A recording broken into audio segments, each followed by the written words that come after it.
So, hello everyone. I hope my voice is audible to you all. Could you please confirm me whether my voice is audible to you all or not? Yes, you are audible. Okay, thank you so much. So, I welcome you all on this IMCCRT conference day 1, session 2. We had a very good initially keynote speak and session 1. Now we're going to start with our session 2.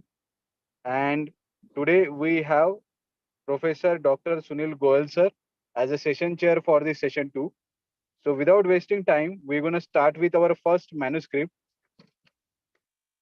The manuscript title is IMCCRT 2023-4163 and paper entitled as Grievance Management System Using Mobile Application.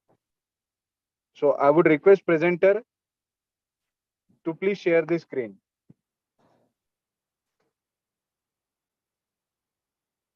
Manuscript ID 4163. C. Lakshya Minata, are you there? Uh, yes, sir. I will present the screen. Okay, Kavya ma'am. Please go ahead and share your screen.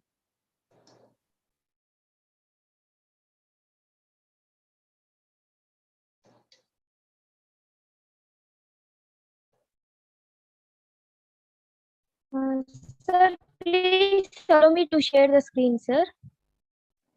Okay, just give me a moment. I'll give you the permission. Okay, sir.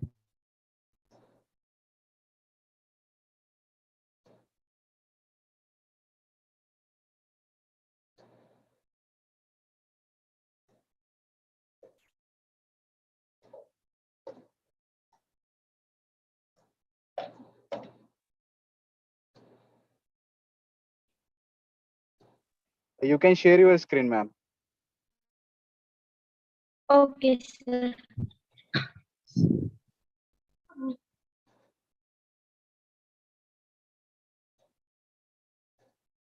Hope my screen is visible now, sir. Yes, it is loading. Yeah, we can see your screen. Okay, sir. Good afternoon to all who are present here. I am Kavya from Srinivasa Ramanujan Institute of Technology. My project title is Grievance Management System using mobile application.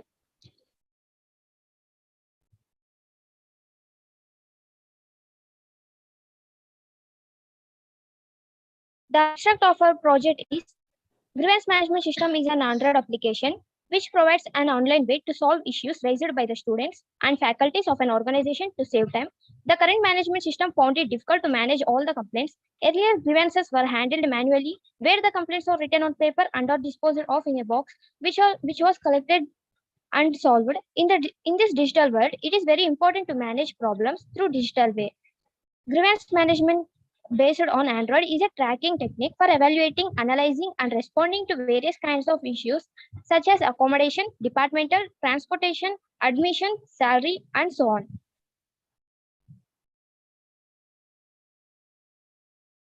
Coming to the introduction, grievance management system is one of the productivity enhancement systems used by any institution wherever there is a need for booking complaints. With the use of this system, students can save their time instead of visiting the office daily until their problem is resolved.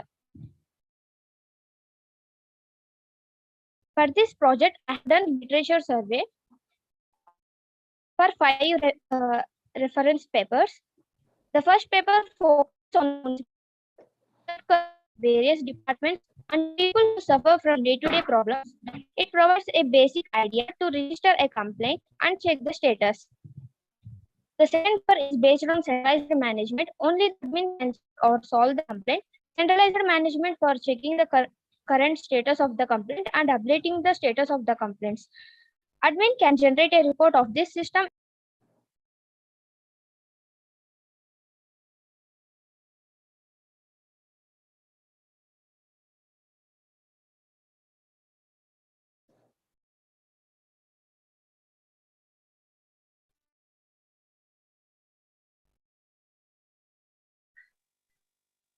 Ma'am, are you there? I guess there are some Yes, sir. connectivity issues. Sorry for sharing Not an again the issue. You screen. can again share your screen and continue your presentation. Okay, sir.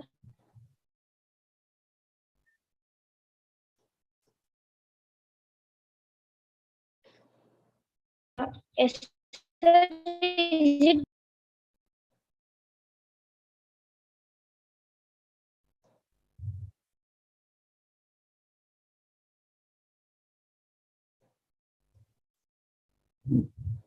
the third paper is based on working of SMS service. In order to implement the procedure of SMS service, the paper provides the way to send SMS to complaint lodger, providing the current status of the complaint.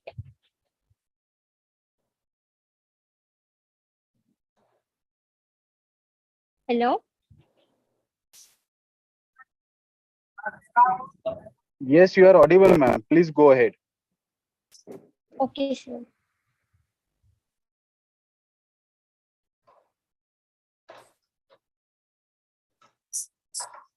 Existing system, it's becoming difficult for the students to register their complaints about facilities like water resource problem, sanitation problem, health security problem, food security problem. Students have to go to the college office to fill the complaint form manually for the facilities problems provided in the college and submitted to a complaint box in the old method. It takes a long time to fill the form. The disadvantage of this existing system is the current system's fundamental flaw is that it is a time consuming operation. The students have no notion whether the problem is solved or not. Uh, the proposed system is to resolve the issues in the previous system. We developed a new Android application with the significant improvement. This app provides a reliable system which registers all the complaints. It classifies the grievances according to their corresponding departments. The proposed system contains the following facilities. Student can launch their complaint from anywhere with the help of mobiles. Student can upload image, simple and easy complaint launching page so that student can also use the system easily. The advantages of the proposed system is faster than web apps, better functionality as they have access to system resources, efficient communication, and quick resolution. Coming to the planning, we have taken 13 weeks to complete the total project.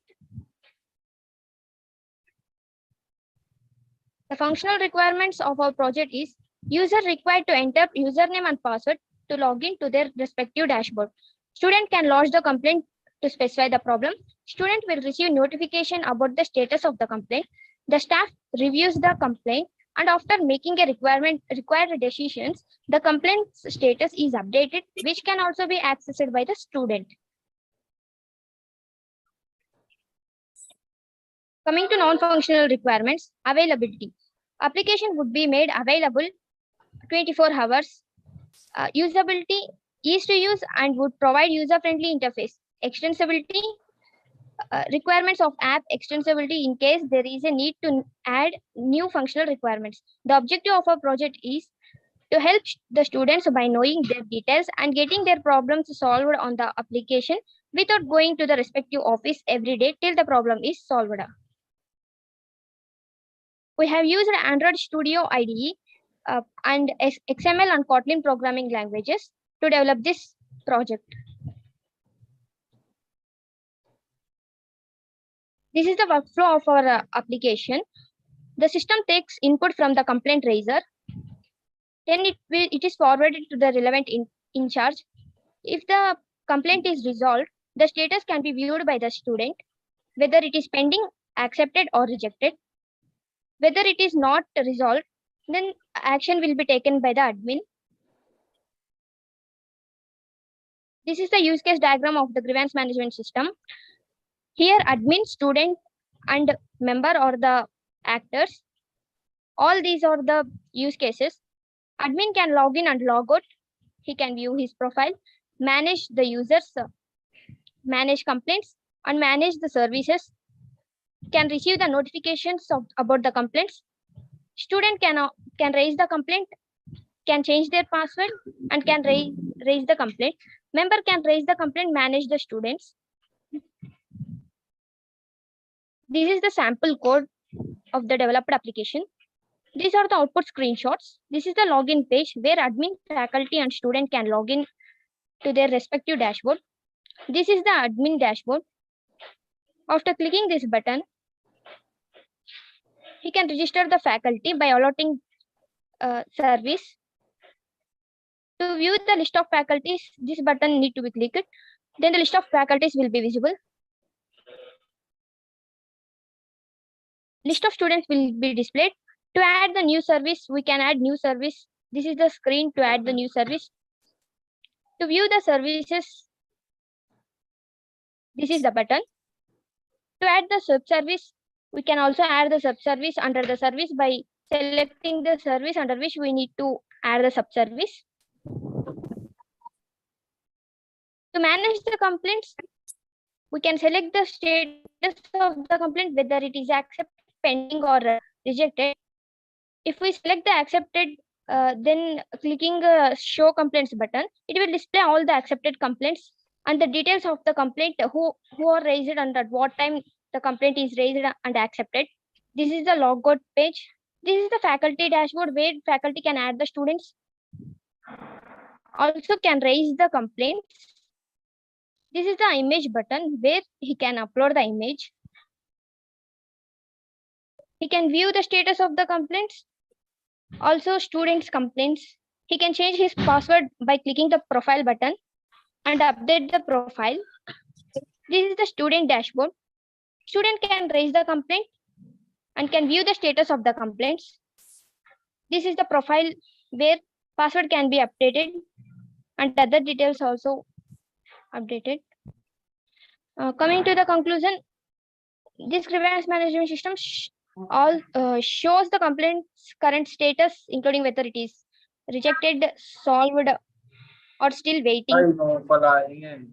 Di ba maalam na yung motor na yung mga baro? Like, gibi. Survey. Nagpatangay Thank you. Siyempre, automatic lang tang, like, kaya, like, gibi.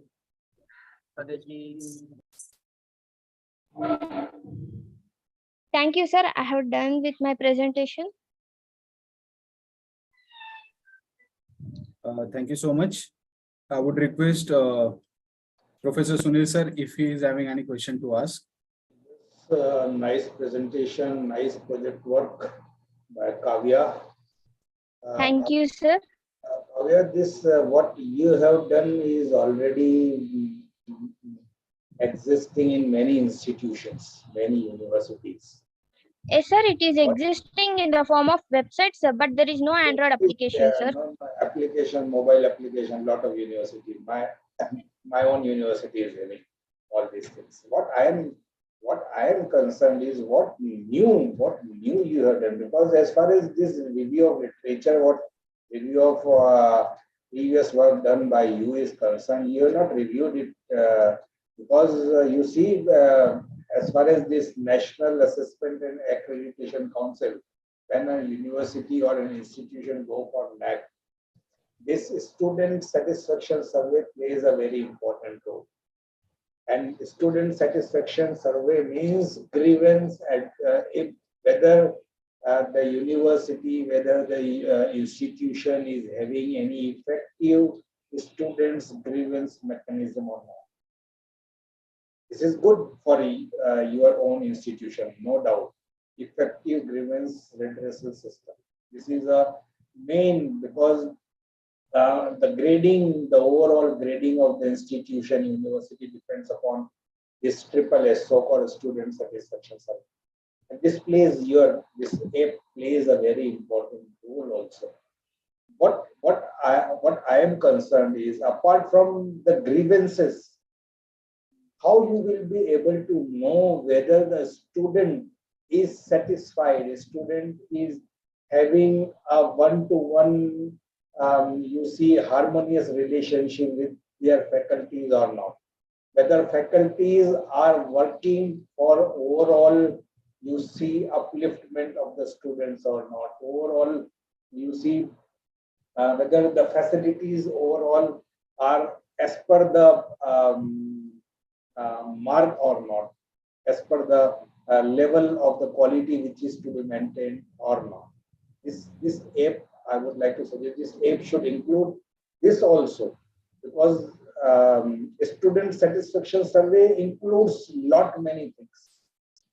And I would like to request to include all these aspects also, as far as student faculty relationship, as far as student administration relationship is concerned, as far as student and alumni association relationship is concerned.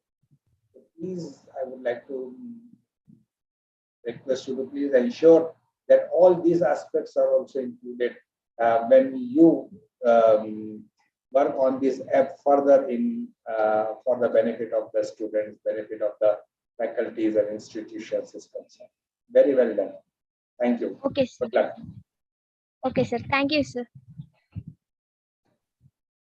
Well, thank you so much, sir.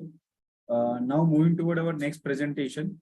Manuscript ID is IMCCRT 4168. Paper entitled as Smart Door with AI Enhanced Face Mark Detection. So I would request presenter, is he available over here? If you can just unmute yourself and let me know.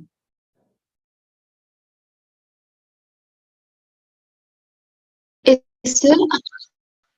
Yes. Vinita ma'am, you can share your screen and start the presentation. Yes, sir. I am available. Hello. Yes, sir. Sure.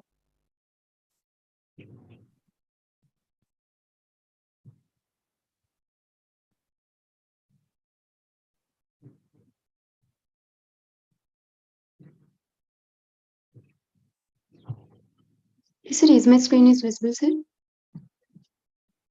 Yes, it is visible, ma'am. So good afternoon to all, and the presentees and the attending and participants. A good, very colorful good afternoon to all. I'm Kevinita from Srinivas Ramanujan Institute of Technology. Now, on behalf of my team, I'm going to present our project that is Model with AI Enhanced Face Mask Detection. We did this project under the guidance of Mr. K. Kondana, sir, Associate Professor of an CSE department. And coming to my project, coming to the abstract, and in current pandemic situations, it is very mandatory to all the persons to have the mask, and also it is highly impossible for a person to identify that the person is having mask or not, and to bring an awareness among all the people. It is highly difficult task. So here we are introducing a smart device for this to reduce the effects of an person, and also to bring an awareness among the people. Here we are introducing a smart device which identifies the mask of a person, whether the person have the mask or not, and the door will be stimulated according to the result. I mean, if the person have the mask, the door will be opened, and if the person didn't wear the mask, the door will be closed, and an alert message will be sent to the person in the form of an buzzer sound.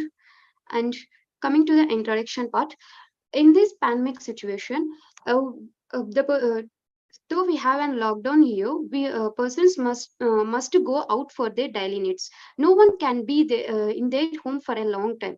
Definitely, we need to visit some places for our daily needs. So even in such situations, to stop the spread of the virus and to ensure an healthy environment, we must wear the mask. But most of the people don't know that an awareness on these activities. So to bring an awareness and also to reduce the man efforts at the public places like malls and temples and any shopping shops, etc. In such places, it is highly impossible for one person to identify at the entrance whether the person have a mask or not, and it will be a very difficult situation for him in this pandemic situation, and he may also get an effect for of these viruses. So to stop all this, here we are introducing this device. This device will detect the person's mask, and this controls the door on the mask detection. If the mask is detected, then only the door will be opened, and after a certain time, the door will be closed. And whenever the person doesn't wear mask, the door will not be open, and it triggers an alarm and alerting that the person must have mask. Then only he enters into the malls or into the rooms. And when coming to the existing system, as we know that there are many existing systems, such type of devices, but in existing systems, there are some drawbacks, like they have used only one model or an algorithm to detect the face mask of a person and to control the door. Here I am using, here this is the main drawback. In the face mask detection, we must identify the person first, and then we need to identify the mask, presence of mask or absence of a mask. To do this, we must by using one model or an one algorithm, it will reduce an accuracy, because if one model can while detecting an object, there may be and some less accuracy for detecting mask, and if we detect mask correctly, there may be an less accuracy to detect face. So to overcome this drawback, here we are proposing, here we are proposing a new model that which consists of two models. These two different models are using that they are FaceNet and MobileNet. These two will detect the face mask of a person. Here, FaceNet is used to identify the persons, and in an environment or in any public places wherever we are visiting, there may be many objects in the environment. Irrespective of all that object, this FaceNet algorithm, model, this will detect only the human faces, and after detecting the human face, the mobile net will detect the presence of mask or not. This is our proposed system. And here, this is our design of system architecture of our project. Here, first, we are loading the dataset, and after training the mask detection model, this mask detection model will be as an input.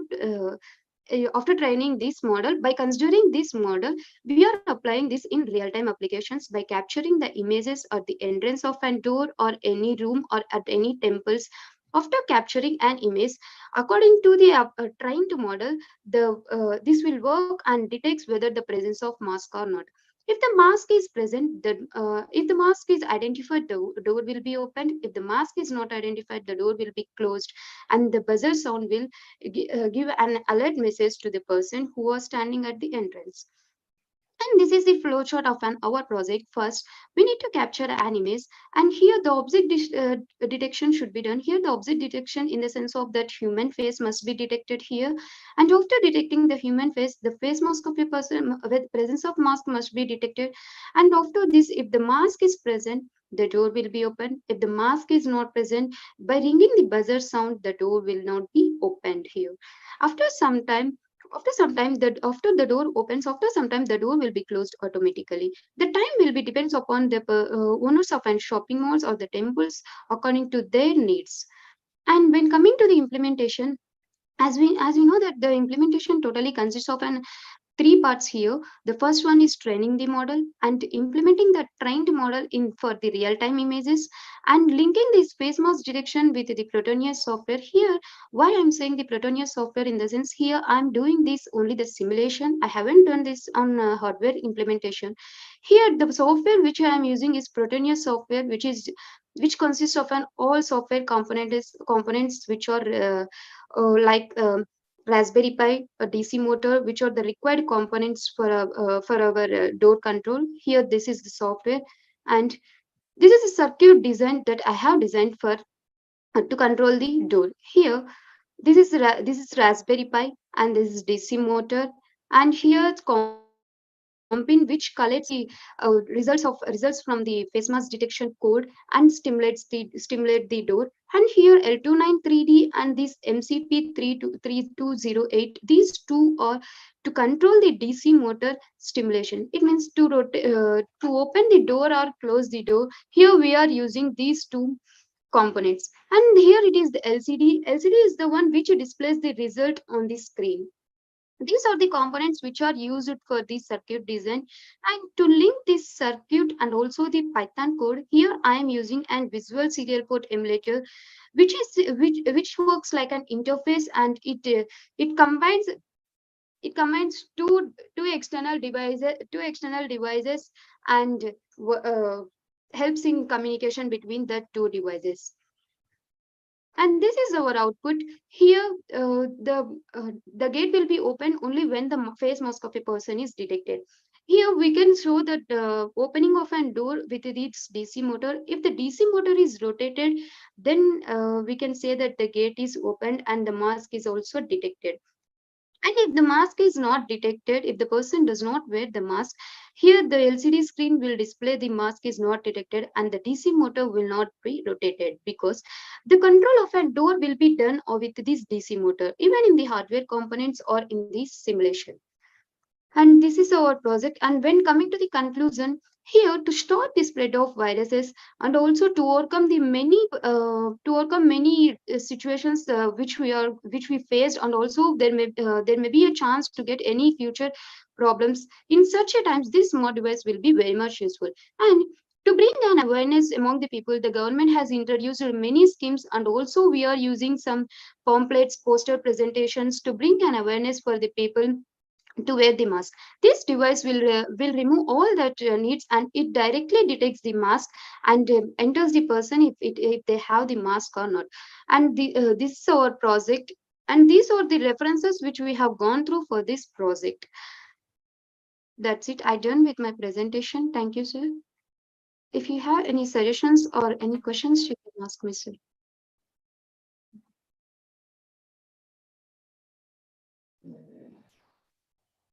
Thank you, Vinita ji, for Yes, the sir. nice Thank you. presentation. But I want to. This is just a project which is useful as far as COVID-19 or as far as some communicable diseases which is being spread in some part of the countries are concerned. What I Yes, am sir. Of course. interested is how this project can be made useful uh, um, in the coming times when COVID-19 will not be there, when this communication spread of communicable diseases will not be there. How can we make this project you see viable in that time also? Yes, sir.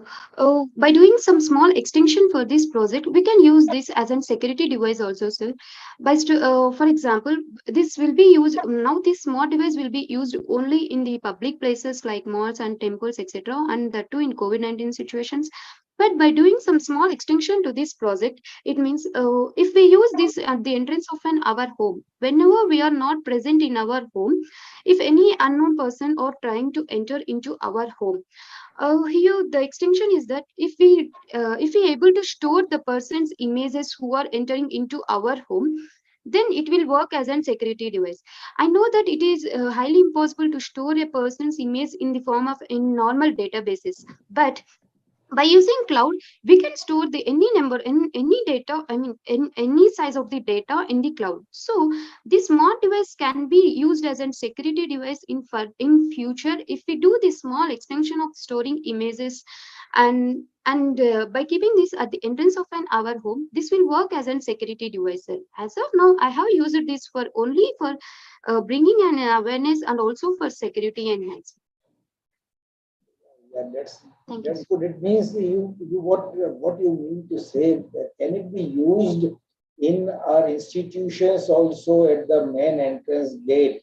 If you take if you link these devices with the Aadhaar card of the students, this can it can there be some provisions that whosoever is being you see is being enabled in this device can only get entry in our institution premises, rest the door will be closed.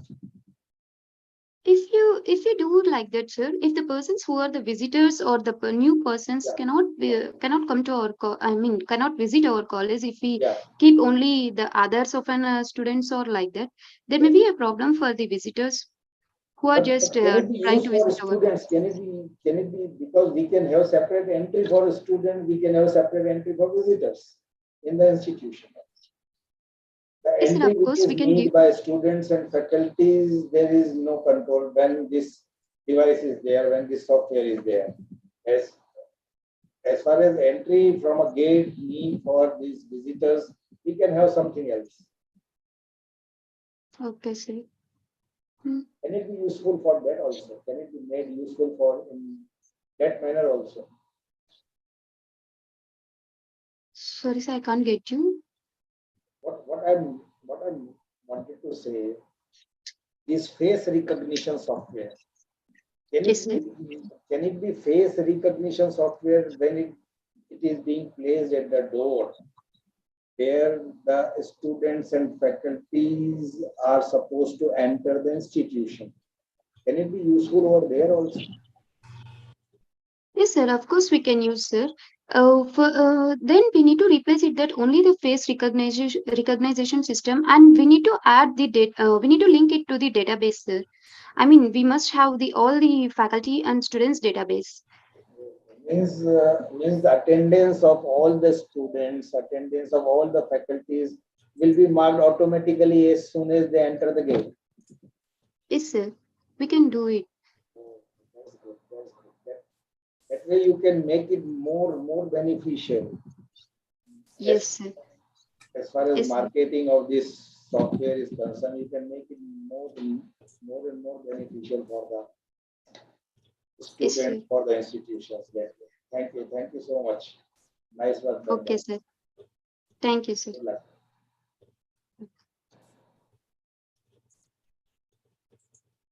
Thank you so much, sir. Yeah. Next So, presentation. yes, the next presentation manuscript ID is 4169 and paper titled as Anomaly Detection in Data Using Artificial Neural Network. So I request presenter to please share the screen.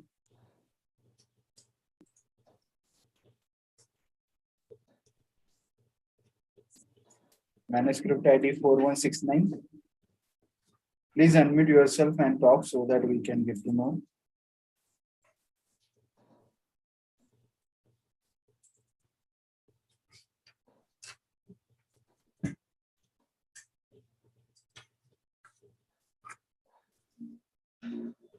Manuscript number 4169. Is it here?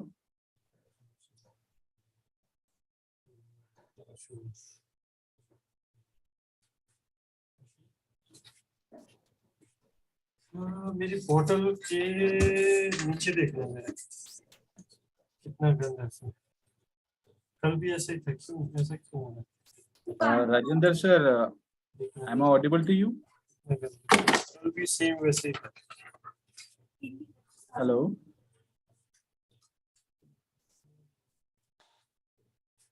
Rajendra sir, am I audible to you? देखना मेरा portal देखना Hello. Are you there, Rajendra sir?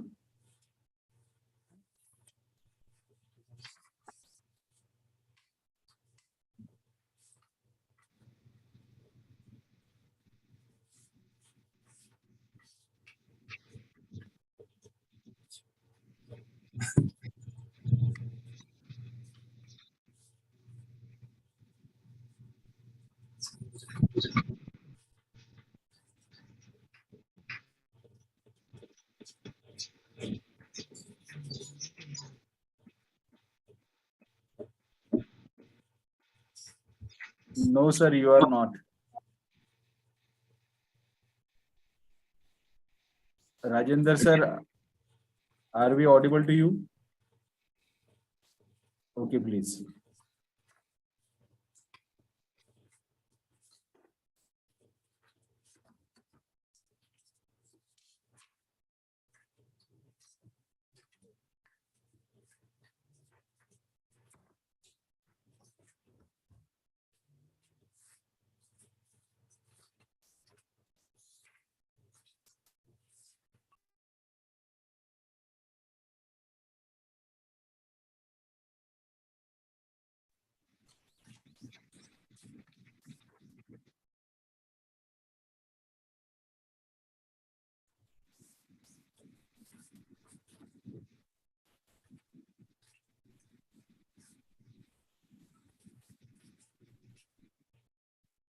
Meanwhile, next presenter, manuscript ID 4170 and 4177.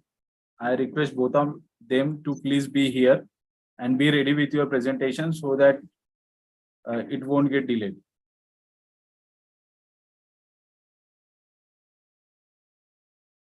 Yes, Rajendra sir. Am I audible to you, Rajendra sir? Hello. Hello, sir. Yes.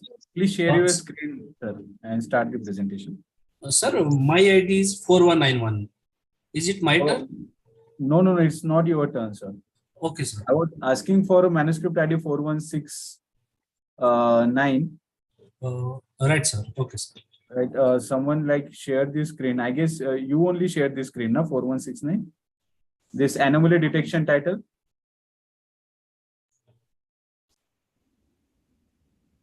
Hello.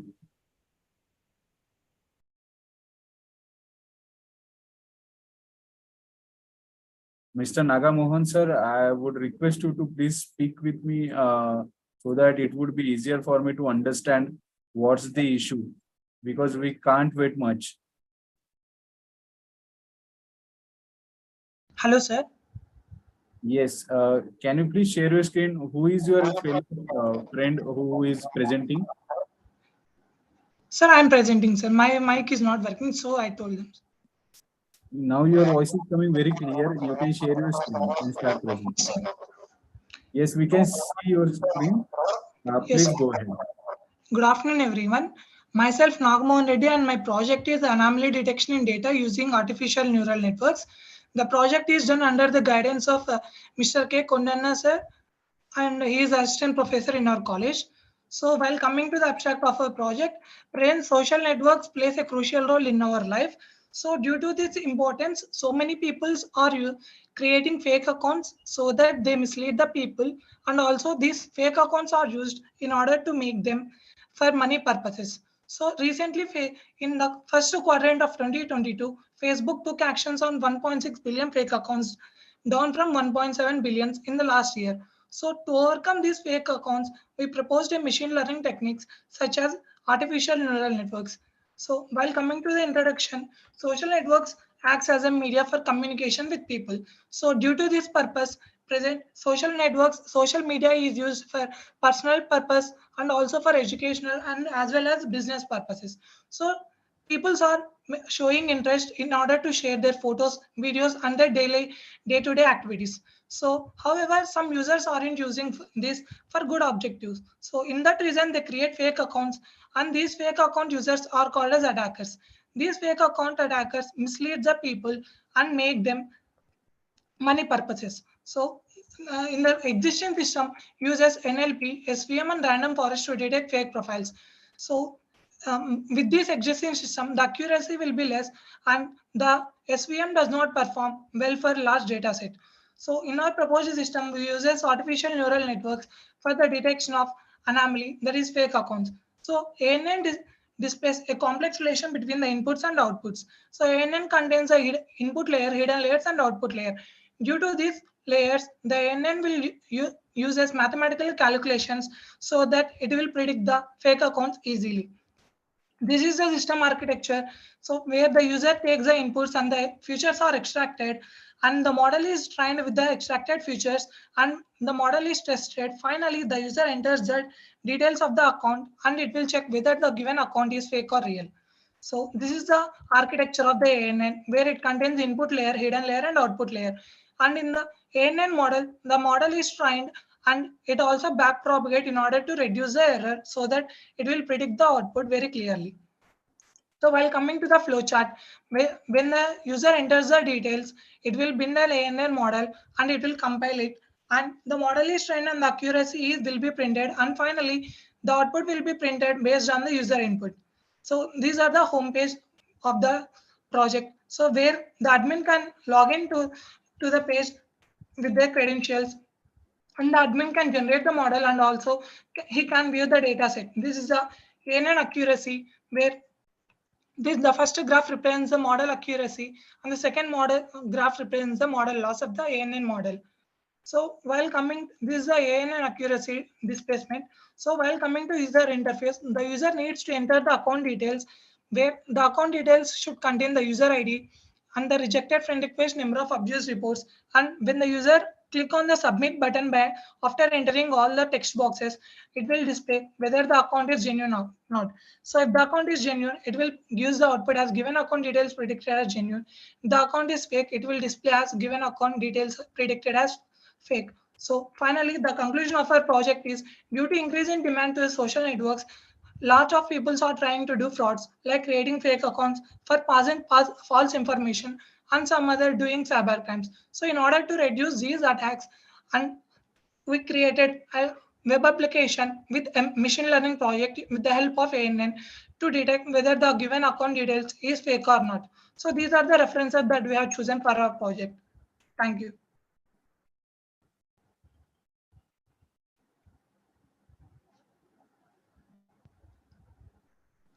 Yes, sir. Thank you. I would like to request Sachin Chair to please ask if he is having question. Yes, good, Mr. Naga Mohan Reddy. Yes, sir. That was a good presentation by you, but I have some queries.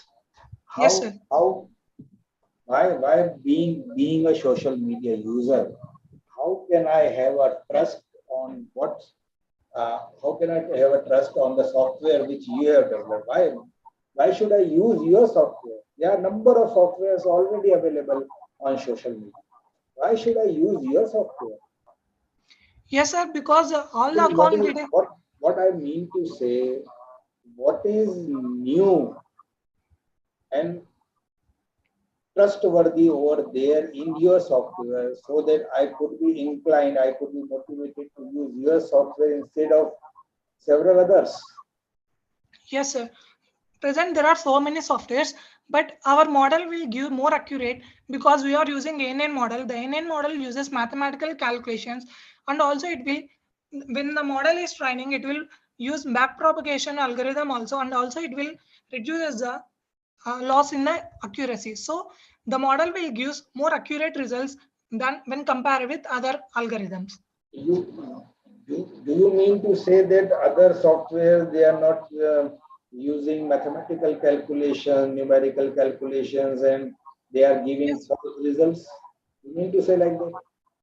Yes, sir, we can say that, but we are using for Twitter dataset, and also we cannot predict based on the real input, sir, because present while coming to Instagram or Facebook, we cannot get the user data, right, sir?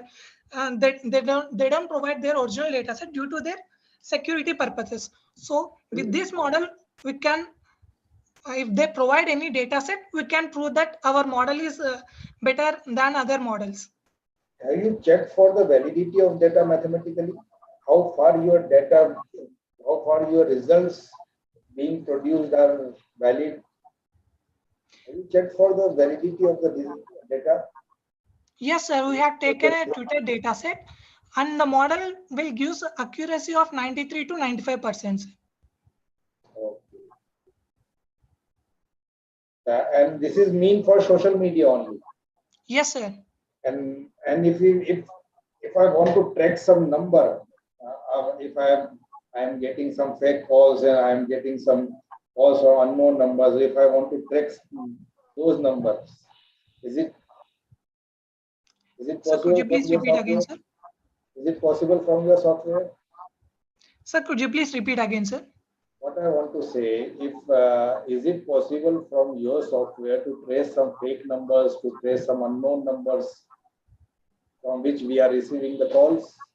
Yes, sir. How? Because see, this model is working as far as on social media. How it can be?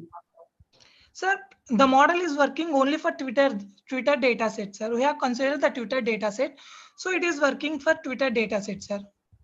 Okay, matlab you mean to say whosoever is not on Twitter, you won't be able to identify that person. Sorry, sir. Please repeat again, sir. You want to say that whosoever is not on Twitter, you won't be able to identify that person.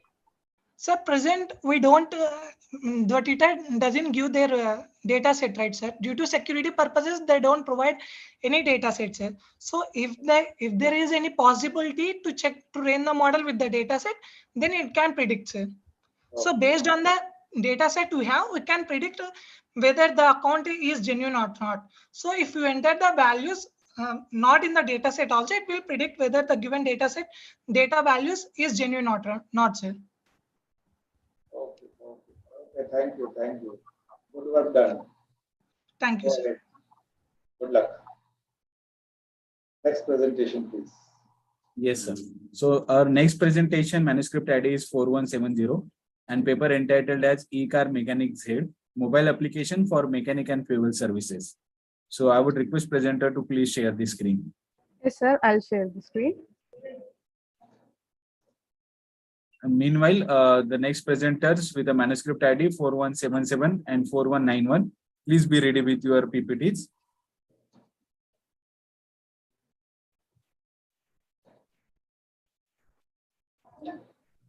Hello. Yes, ma'am, your voice is coming and we can see the screen as well. You can go ahead with your presentation. Thank you. A very good afternoon to everyone who are present here. I am Lakshmi Priya from Srinivasa Ramanujan Institute of Technology, and my project title is E-Car Mechanics Mobile Application for Mechanic and Fuel Services.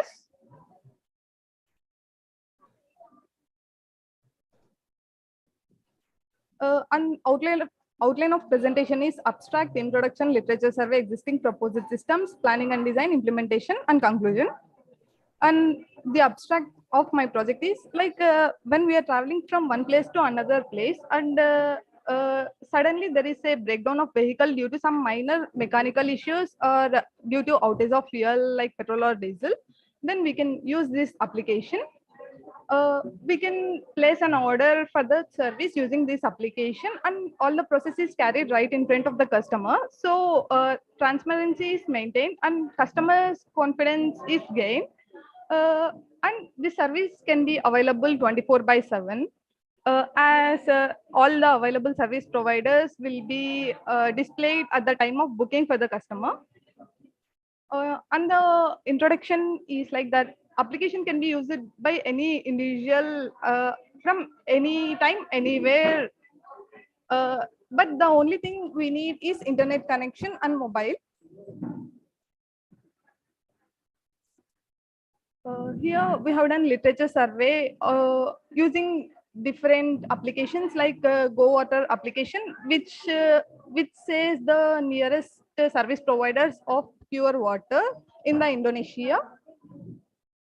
We have taken some points from some papers, and we have tried to implement all those things to our paper. And the existing system is, as I have said, Go Water application. The application is mainly like for ordering water services. When the order is placed, then that person will again need to contact for tankers so that the water can be delivered for the requested location. And for this, the cost and time of the service are high. And same application cannot be used for multiple services. It can be used for only water services. And authentication is also not provided for service providers and customers. And my proposed system is we are coming to overcome drawback of the existing system, like providing authentication, and the proposed system, it is easy for booking the services and they're authenticated. Advantages is it is simple and easy to use. Service is provided 24/7. And the features or order history is made available for both the service providers and customers. And features of service providers is like when he want to work, he can keep his status as active so that he can be seen in the list of service providers available at the time of booking for the customer. If he don't want to work at the current time, then he can just off the button in his profile so that his profile is not visible to the customer. And these are the planning. We have done this project in the time span of 10 weeks. And I can explain this with the help of output screenshots. Firstly, the customer side, first he needs to register using mobile number, using OTP verification. Then he'll be updating his profile, photo, name, email, and phone numbers, and update.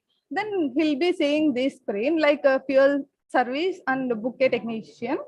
Like first stop is for booking the fuel services. When he click on request fuel service, then all the list of service providers available for fuel are displayed in this space. Then he can click for book a service and pay using UPI apps. Then the order is confirmed and it will be shown like this. Here we are giving random OTP and details of the service providers who he has booked and details of the service with price and all. Then the last line is the order ID and it will be visible from this orders tab. Then from the service provider's perspective, first he need to register as like customer. Then he need to update his profile. This is the toggle button which I have spoken of. If this button is on, then he'll be available to the customer. If this button is off, then his status is off and he'll not be seen in the list of service providers available. He's the one who is adding the services like service name, service description, service type, and service fare. If he don't want to do the services at some point, then he can delete that service. Once the order is confirmed, booked and confirmed by the customer, then it will be visible like this for the service provider. First, he need to use navigate button to reach the customer and provide the service. And when he click on this button, the tab will be like this. And after the service has been completed, then he'll be clicking mark as complete button. Then he'll get an alert dialog box to enter the OTP. And this OTP is like when the customer has booked for the service, he has got OTP here, and that OTP is that one. When the OTP is verified, then the order has been completed and database will be updated.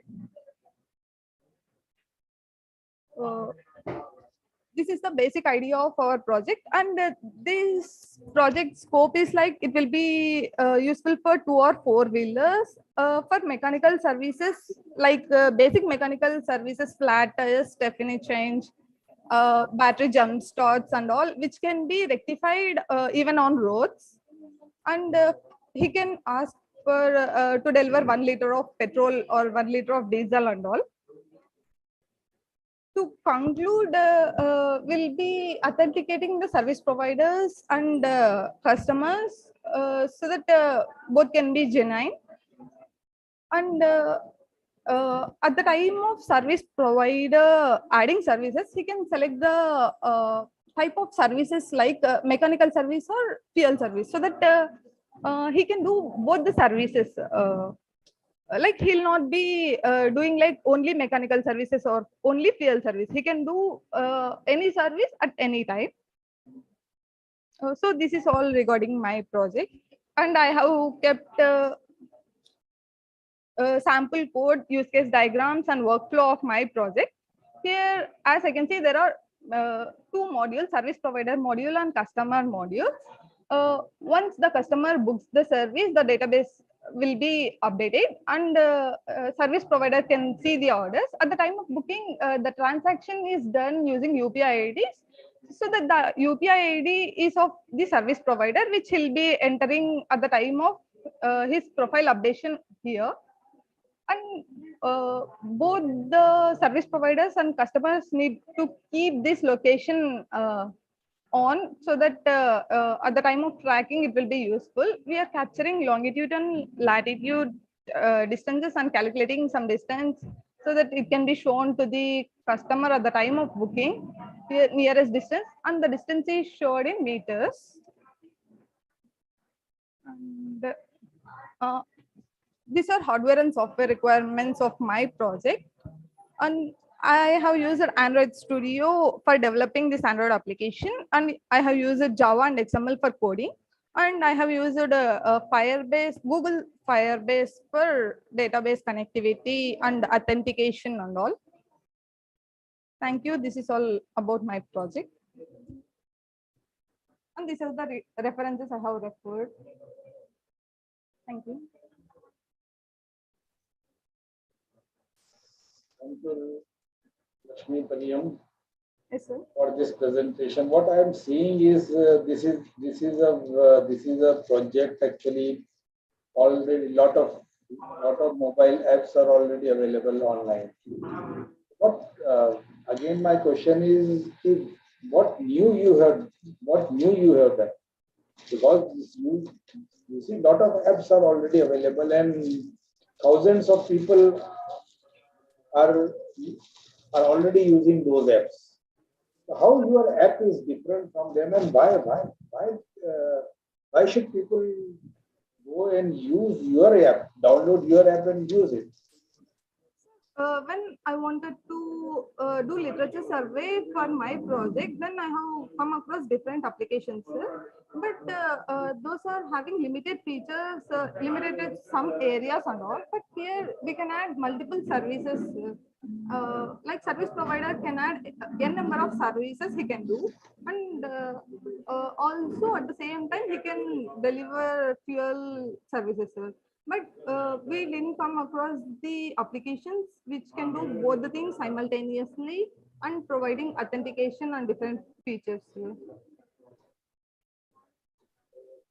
But I think again it poses a lot of challenge on the part of you as a project director, you as a researcher, how to familiarize the people, how to aware the people about using all these applications. But good work done by you. Thank you so much. Good luck. Thank you so much. Any questions from participants? Because what I am seeing, participants are not participating. Sir, actually, they are listening and trying to understand what the presenters would like to tell. Some would be shy, and someone would not be having any questions at all. So, anyways, moving toward our next manuscript ID. Manuscript ID is 4177, and a paper entitled as Green Port Transition in Indonesia, Stakeholders Approach. So manuscript ID is 4177. I would request presenter to please share the screen. Okay, sir.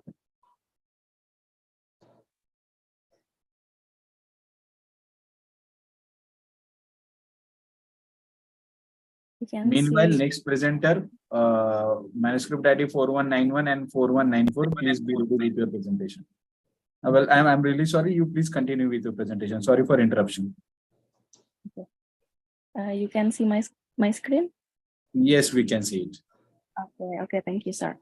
Good afternoon, everyone. I will present a paper titled Green Port Transition in Indonesia, Stakeholders Approach by my name is Goldie, and other authors they are Dayani and Pradon. The first of all, I'll try to explain the background of the research. Transformation of ports into green port as a response to climate change and sustainable transportation. Implementation of green ports is also a form of efforts to reduce greenhouse gas or GHG emissions or decarbonization. Transport decarbonization involves various approaches that try to influence the economy, infrastructure, regulatory environment, or innovative practice that rely on information technology, and one of the goals of which is to promote better utilization of existing transport assets. And many of the impact related to the performance of the transportation system, both improving and worsening condition, are faced by private carriers for the first time. Travel time, cost, reliability, accessibility, and or safety or cost benefits are system performance characteristic of concern to operators. Another important system impact reflects the interconnectivity of the transport system. In many markets, the choice of mode of transport is influenced by the price of each freight moved by one mode versus another, the reliability and convenience of delivery, and the security associated with ensuring goods arrive without damage or theft. Transportation decarbonization focus on three main application area, namely on low carbon modal support infrastructure, the provision of transport equipment and equipment focus on fuel and energy sources, and management and operation focus on pricing strategies to be competitive from carbon emission factor. And developing reflective collaborative governance can be considered as a pathway to strengthen governance effectiveness and efficiency. And collaboration among different stakeholders can promote low carbon development as well as increase resilience. And according to Spratly, there are three components which are the scope of substance, namely place, actor, and activity. The following is the scope of substance in this study about place or a place where interaction in a social situation is taking place, and actor or people who are carrying out certain roles in this study. The actor involved were the Lampung Provincial Transportation Service, PT Panjang Port, KSOP Class 1 Panjang, and activities carried out by the organization in ongoing social situation. And in this study, the activity or activities that will be used as research object are all activity related to the port planning process towards a clean port. And next, how transfer research using a research methodology. The paradigm used in research is interpretative with a deductive research approach that begins by building a general hypothetical framework with reference to theory, then draw a generalization through testing hypothetical framework for phenomena. And then next slide explains the research schedule.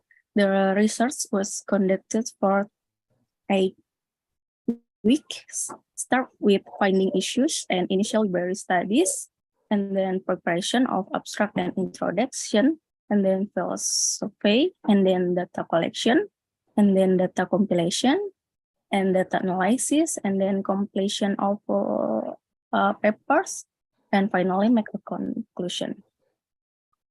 And this is my research location is around Panjang Port in Lampung Province in Indonesia. The port is a very strategic port because it is located at the crossing point between the island of Sumatra and Java. Hierarchical Panjang Port is the main port. Based on KP 414 of 2013, the main port acts as a place for loading and unloading. And the port is the national level and international container transport service. With this strategic location and important role, Panjang Port is a very prospective port in the future.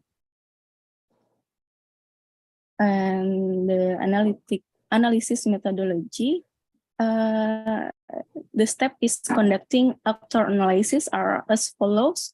The first, identify key actors, and the second, identify the influence and interests of actor, and the last is mapping the interests and influence of each actor. And then go to findings. In the Panjang Port, there are 3 categories of actor, namely internal sector, public sector, and private or corporate body. And in the table it is explained that there are several actors who have a low or little impact, such as private.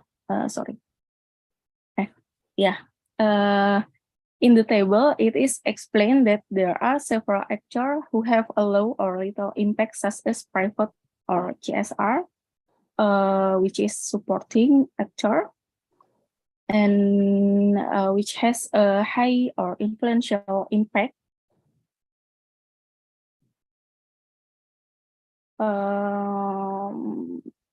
Such as the DPKPCK of Lampung Province, which is supporting actor, and Regional Planning and Development Agency for Lampung Province, which is supporting actor, and Lampung Provincial Environment Service, which is supporting actor.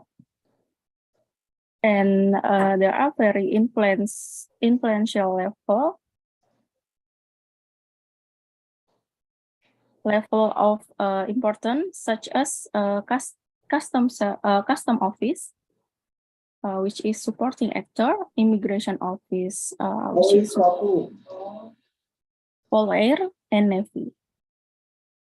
And then the last finding is that very influential impact with critical level of importance is on actors such as PT Pelindo, which is key actor.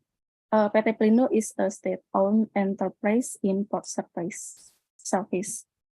Okay, and the last slides, I have explained the conclusion of this research based on the findings of studies that have been conducted.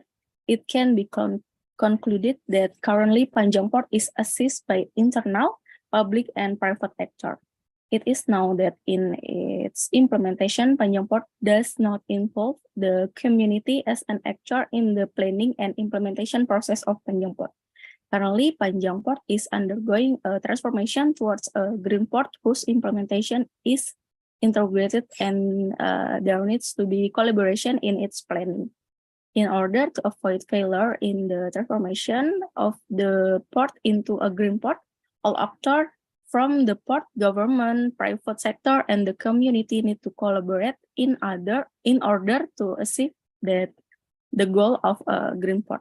The result found are the relationship between actors doesn't yet have clear tasks and function, so the transformation doesn't run optimally.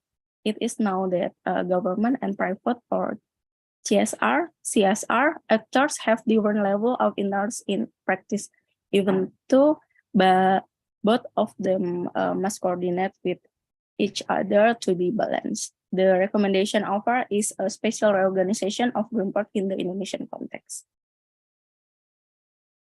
Thank you. Thank you, sir.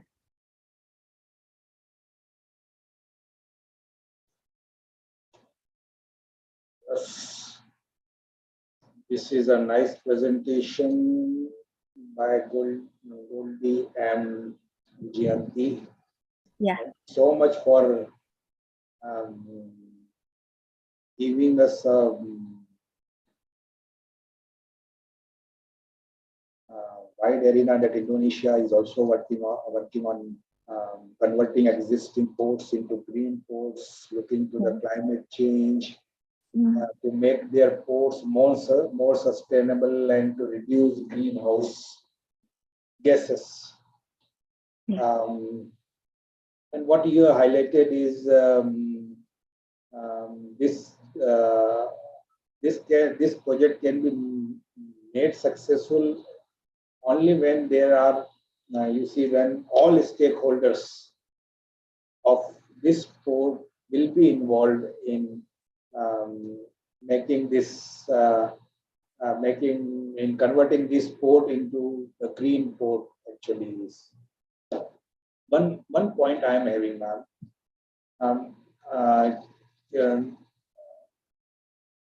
In fact, you are very correct. Converting this port into green ports. What about converting the existing ships into green ships? Whether your country is having any plan to use renewable energy sources as far as shipping business is concerned. Because you see, this shipping business is using non-renewable energy sources. Hello, sir. Is there any plan from your government side to use renewable energy sources in transportation as far as shipping is concerned?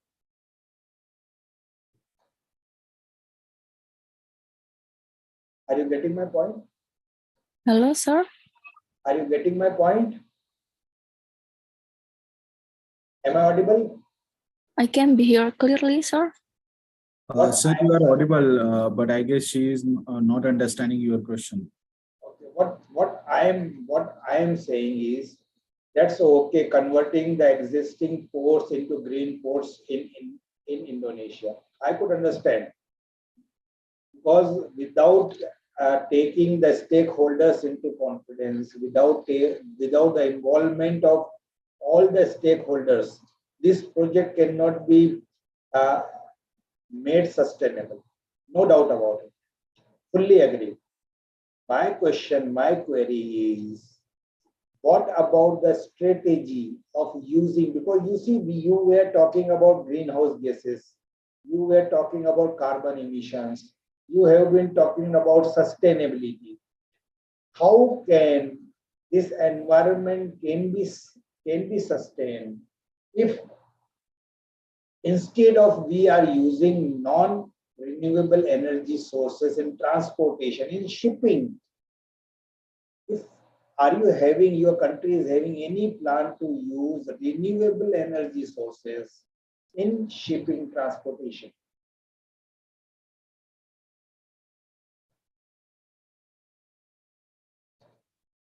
I think you are not getting my point. Am I audible? Yes, sir, you are audible. I guess some network issues are there with her Zoom account, so Okay, okay, we can. she will be rejoining. Yeah, we can go further, sir. Okay, not an issue, sir. Yeah. So our next presenter manuscript ID is 4191, and it is entitled as Synthesis of Almond Gum Made Saha Based Hydrogels as Sustained Drug Delivery Carriers for the Delivery of Hydrocortisone Drug Using Ulcerative Qualities. So I would request presenter to please share the screen. Mr. Rajender, please share your screen.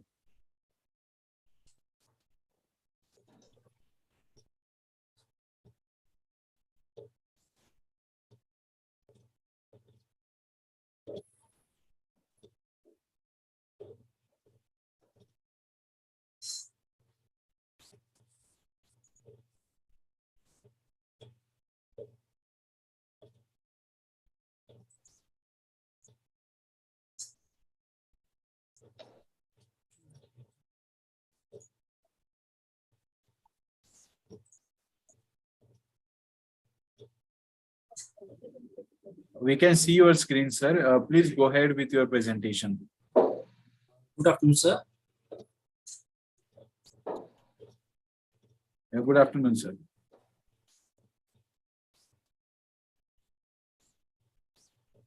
Sir, is it visible? Yes, sir, it is. Thank you, sir.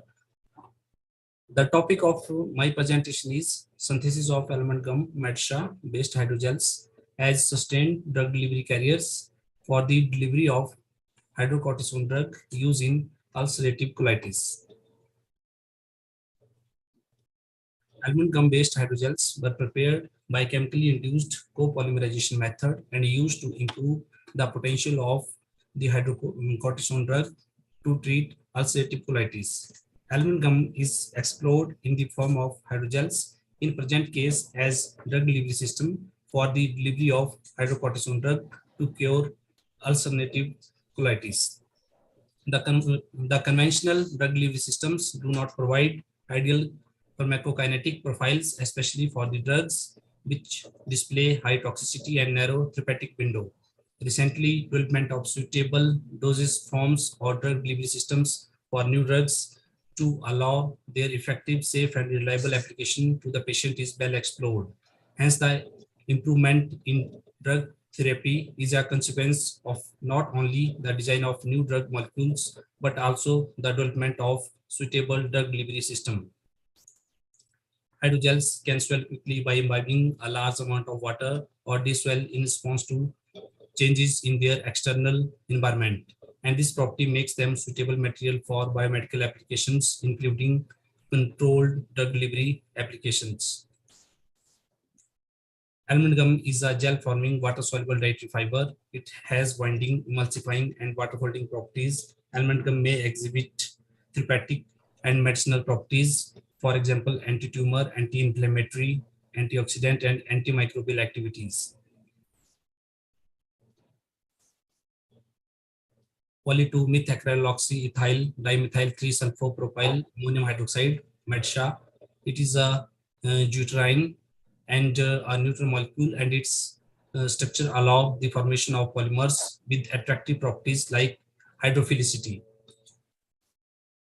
Hydrocortisone drug. Hydrocortisone sodium is a water-soluble anti-inflammatory drug used for colon inflammation. It cures colon inflammation by reducing cytokinin production from T lymphocyte cells. This GIT disorder encompasses several chronic inflammatory conditions such as ulcerative colitis, inflammatory bowel disease, and Crohn's disease. Its oral administration to the colon by various drug delivery devices include tablets, capsules, and hydrogels has been reported in order to prevent the side effects. Aims and objectives: to synthesize MEDSHA-based hydrogel by chemically induced copolymerization method, to characterize them by SEM, NMR, FTIR, and XRD, and swelling studies, to study the in vitro release dynamics of model drug hydrocortisone, to study antioxidant activity, blood biocompatibility, gel strength, and milk adhesion properties of these hydrogels.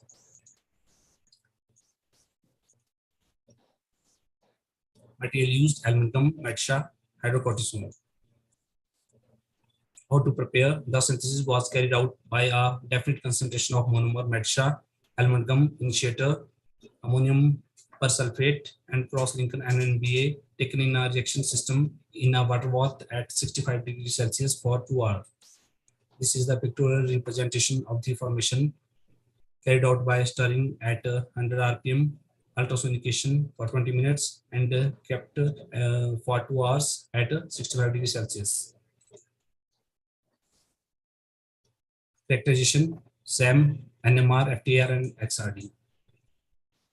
Biomedical properties: hemolytic potential, thrombogenic behavior, antioxidant activities, mucoadhesion, and gel strength study. Results: these are the SEM images of the amalgam, and these are the images of formed hydrogels by the amalgam and MEDSHA monomer. So this picture showing the homogeneous nature in case of amalgam and heterogeneous nature of the material in case of hydrogel, along with the cavities, helpful for entrapping the drug molecules along with water. These are the FTR images showing the characteristics peak of CO moiety at 1725.23 ppm in case of centimeter inverse in case of amalgam, and at 1736.11 centimeter inverse in case of hydrogel form. These are the NMR images showing the characteristics peak present in amalgam at 173.219 ppm, and in case of hydrogel at 172.655 ppm. These are the XRD images of the hydrogel and formed of the amalgam and hydrogel, showing the increase in crystallinity on the formation of hydrogel. These are the swelling studies of the hydrogels, showing that with the increase concentration of MEDSHA, the swelling is increased, then a decrease in the swelling by adding more concentration of MEDSHA monomer.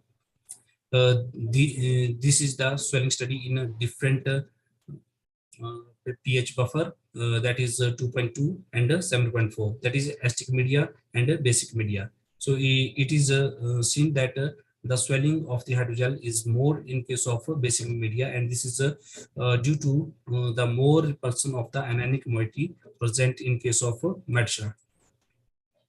This is the release dynamics of the hydrocortisone sodium drug.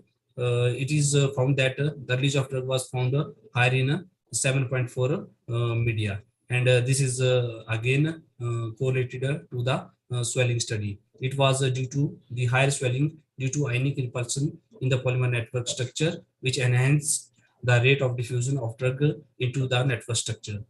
And the drug release was occurred through Ficker mechanism in 7.4 buffer medium. That is the colon medium. And these are the correlation coefficient data of the release profile of the hydrocortisone drug from these hydrocells. It is found that R square is highest in case of first order mechanism. So that is why the release profile follows the first order mechanism in both the cases. That is a PS 2.2 and 7.4. That is STK and basic medium. And these are the biomedical properties of the hydrogel. It is the thrombogenicity data presenting that the hydrogel is non-thrombic. If the value is around 120, then it will be thrombic. But it is well below 120, then it is non-thrombogenic. That is very helpful for the biomedical application and biocompatible with the living life. And the hemolytic index is also below 5, and this is also confirming the biocompatible behavior of the hydrogels. These are also mucoadhesive in nature and very helpful as the hydrogel can attach to the GI tract, and slow release of drug is possible. From the antioxidant activities, it is also confirmed that the hydrogel showing antioxidant properties. As from the literature, it is found that amalgam is also having antioxidant properties, showing well gel strength, and it is mechanically stable.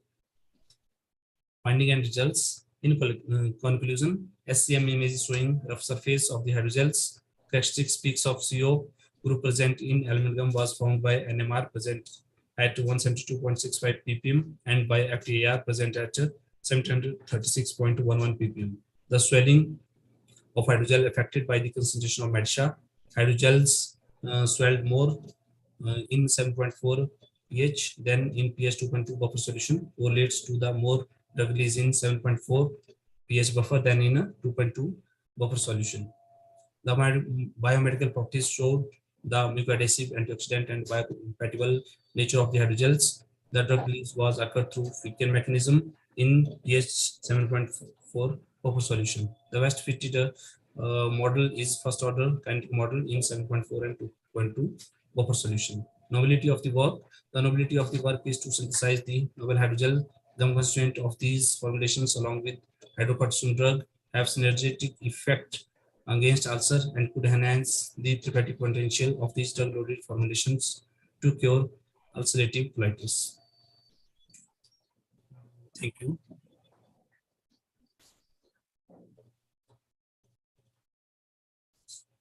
Thank you very much, Rajendra Kumar ji. And good afternoon, sir. Thank you very much, sir. Good afternoon. Yes, sir. It was a nice presentation. Since you are from a field of pharmaceutical chemistry, yes, sir.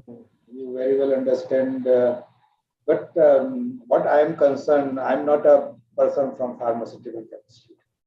My concern is how will you let you understand what is the outcome of your study as far as common man of the country is concerned? Because since what I used to understand, this is you see, this is a new composition which you want to formulate for the betterment of the treatment as far as I think this ulcer is concerned. Am I right? Yes, sir. You are right, sir. Actually, how will you let you understand the new research finding? How will you take this new research finding to the common man of the country? I'm concerned with this because you see, a person who knows pharmaceutical chemistry only understand if you share these findings on the social media. A person concerned with pharmaceutical chemistry can only understand. How can you translate these conclusions in the language of a common people of the country? My concern is this. Sir, actually, there is such work related to quality control of drug.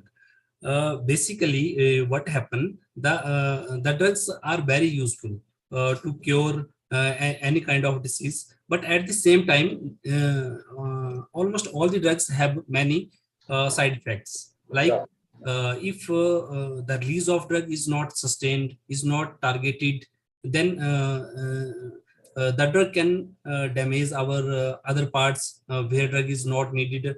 So actually it is a quality work, and I think in India maybe it is less important, but uh, in other countries or well developed countries, the people are very focusing on these areas because the device we are preparing, that is we are calling them hydrogels. Uh, what what they are doing, they just entrapping the drug and releasing the drug in a sustained manner. That is slow release of drug. That is not very quick. That is slow, sustained, and moreover that is targeted. Targeted means the device that we are forming, if we are using it for a GIT track, then if suppose I have to cure ulcerative colitis, mean ulcer in colon, so it is very important my device will release the drug only in the colon part or more in the colon part. So uh, uh, what these hydrogel supposed to do, they are more swelled in basic media, that is in a colon media. So they are opening there and releasing the drug in a sustained manner, in a controlled manner, and slowly. So it is a type of quality work, mean quality control, to reduce the toxicity of drug, to reduce the side effects of the drug, this type of work, sir. That's good. That's good. Good This. work. And I wonder whether all these facilities, because since this is the research which you are doing, all these facilities are available in your university or not? Are you taking? Yes, sir. Yes, sir. We have a very good research setup. Thanks to our guide for this.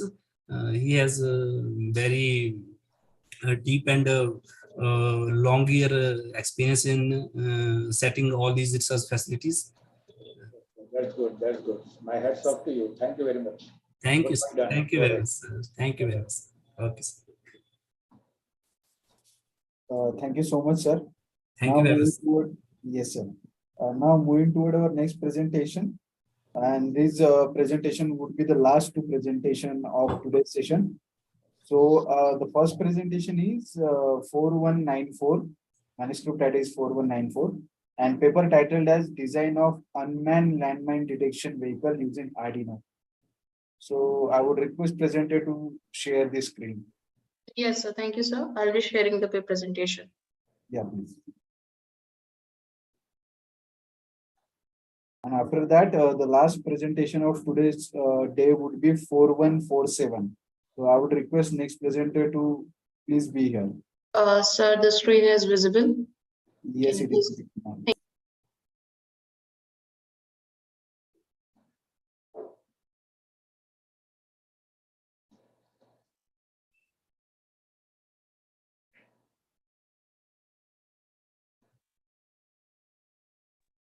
Good afternoon, everyone. My name is Pranjali Matkari, and I'm delighted to be here to present my research on design of unmanned gunman detection using Arduino. During the next 10 minutes, I will be sharing you introduction, objective, and architecture of my project. Abstract. The concept presented in this article revolves around the idea of economically designed UGV for demining process. Landmine discovery is a critical area of exploration due to high number of losses and injuries caused by landmine each time. The developed technology generally involves human assistance nearby for landmine detection. Every so often, the military bear loss of their equipment specialist. Also, false detection leads to the wastage of resources invested in the technology. Our prime aim is to develop a sturdy design for UGV which require minimum assembly time, that is, ready to assemble. This paper outlined the design of a UGV equipped with the IR sensor and metal detector and controlled using Arduino microcontroller. First of all, introduction. What is a landmine? A landmine is an explosive device that is designed to be hidden in the ground or detonated when a person or a vehicle passes over it. Landmines are often used in armed conflict to create barrier or to inflict casualties on enemy forces, but they can remain active long after the conflict has ended. Landmine can cause injury or death by fragmentation or blast spread. Presently, the number of landmines planted around the world totalize upon 110 million. An essential step previous to landmine removal is landmine detection. The method for sensing and detecting vary for toughness test using a probe, metal detection, the use of radars, thermography, etc. For none of these methods, the detection rate is 100%. Now, this is a map of a global landmine contamination status of 2022. The areas which are marked with red color are the most contaminated parts of the world, which include countries like India, Russia, and some parts of Africa. Here we have a graph which shows us about the casualties that over the year due to a landmine and explosive remnants of war, which are constantly in thousands. These are the landmine detection techniques which are used today. These are biological, electromagnetic, optical, nuclear, acoustic, and mechanical. Next, here following are the images of technology which are used nowadays for landmine detection. First, we have a device equipped with various sensors like ground penetrating radar, IR imaging, EMI array. Second is the most popular method called metal detection, which creates a lots of false alarm. Unfortunately, detect landmines with small metal content, such as modern plastic landmine, it cannot discriminate between landmines and metal debris, which cause false alarm rate. Third is by using biological detection. The main limitation for the use of rodents, the rat can only work under limited environment and the weather condition they have trouble getting down in the morning. Objectives: to create a dependable solution to the issue of detecting landmine. A system will be constructed using Arduino microcontroller board, a metal detector sensor, and a Bluetooth module. The system design features a remote control car that can navigate challenging terrain, and a GPS integration ensures precise tracking of unidentified landmines. Components used. Component used here are Arduino R3, a GPS Neo 6M module, a HC05 Bluetooth module, Arduino Mega, IR sensor, a GSM SIM 800L, the L298N dual edge bridge motor drive, and a 77 12-volt DC motor. Now, here we have architecture of our project. First, we have component block diagram. We are using a Arduino microcontroller, which is connected to a metal detector circuit, IR sensor, and GPS system. When a landmine is detected using a metal detector, the IR sensor starts working, provides us with the approximate position of a landmine. The data then is sent to Arduino, where it transmitted to mobile along with the GPS coordinates of the area. Now, let's move to the UGV part.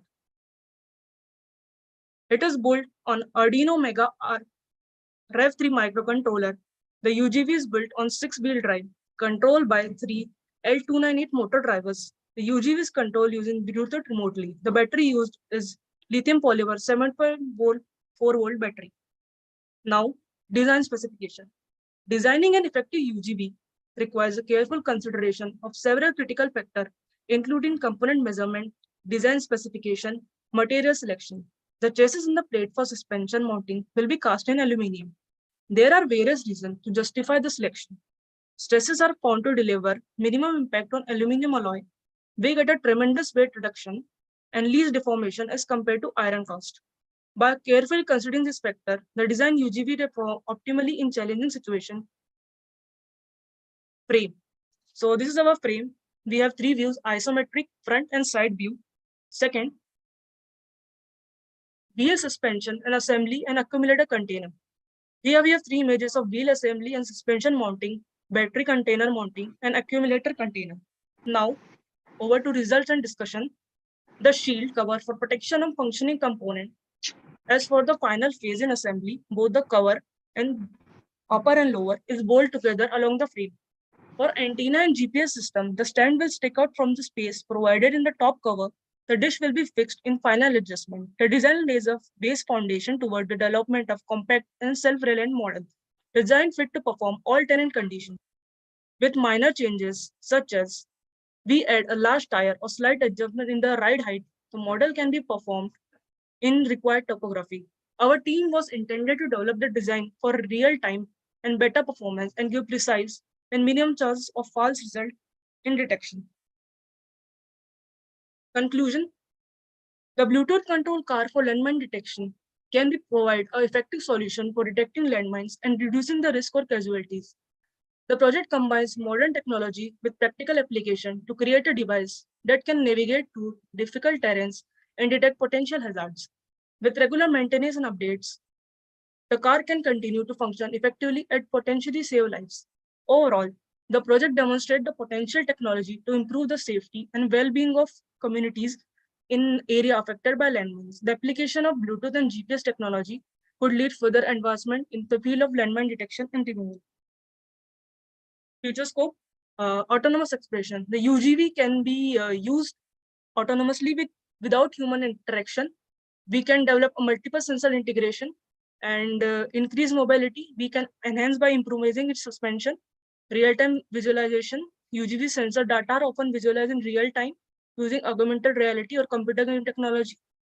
Fifth, deployment in disaster response. The UGV technology are often applied to disaster operation like earthquake for search and rescue mission. Thank you.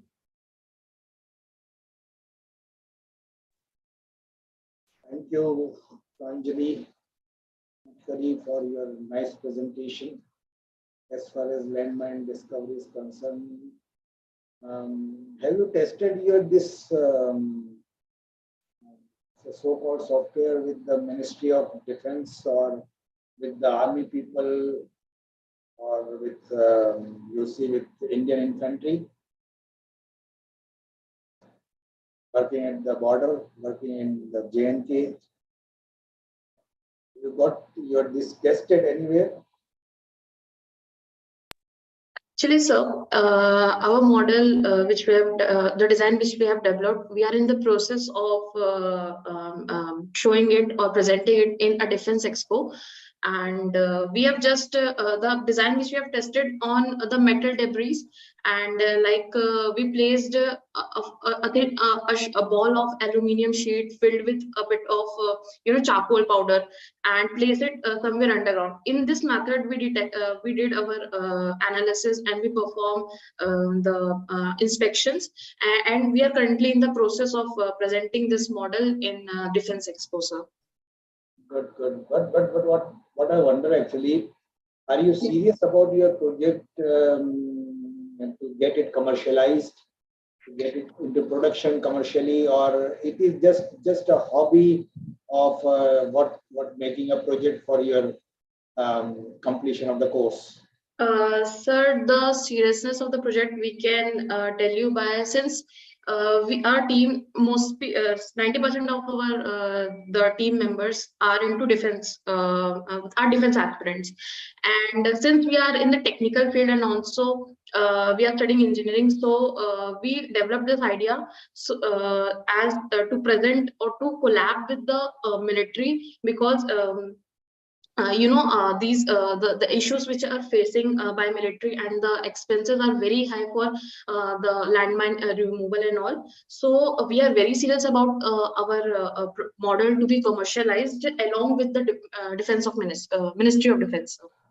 That's good, but are you aware that Indian Army, the defense services are having their own most modernized, the high tech engineering institutions? They are having MES, high tech MES with them. They are having College of Combat. They are having already having this services in their own you see, in their own campus. Why do they rely on you? Okay, sir. Sir, actually, we are all aware that military has much more developed technology than our existing model or our existing research.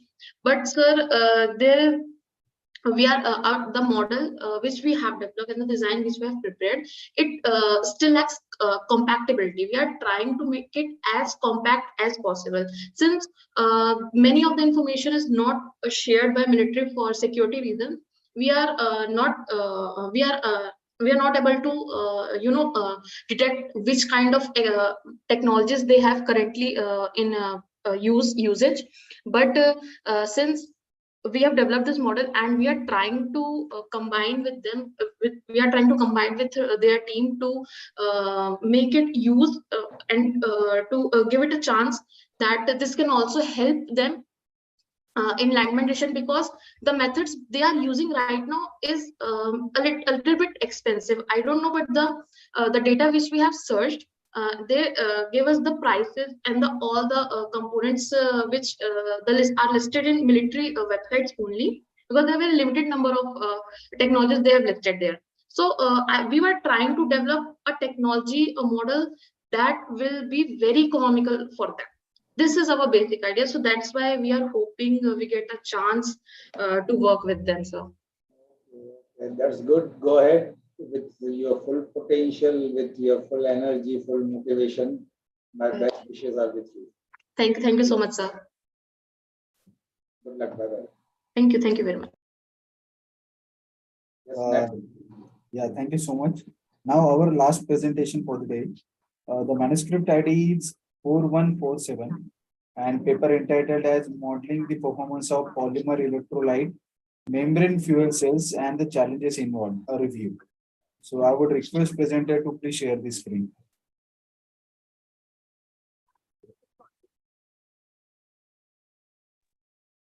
Dr. Kavya ma'am, I would request to please share the screen.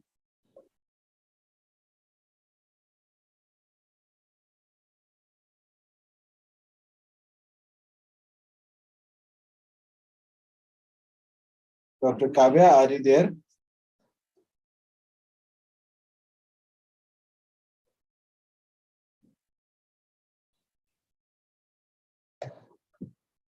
Hello, Dr. Kavya.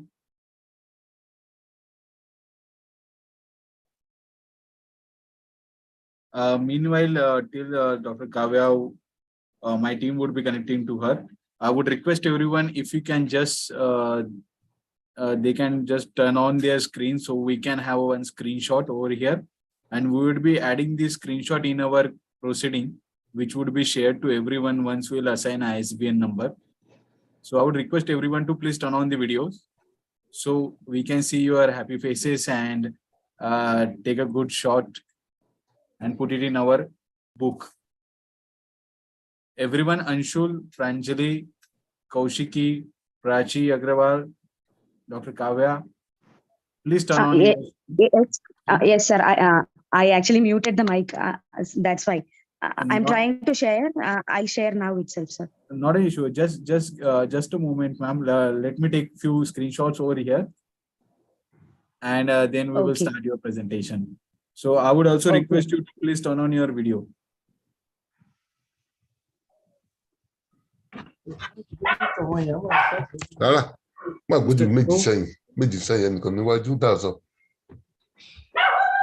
Anshul. Let me take some.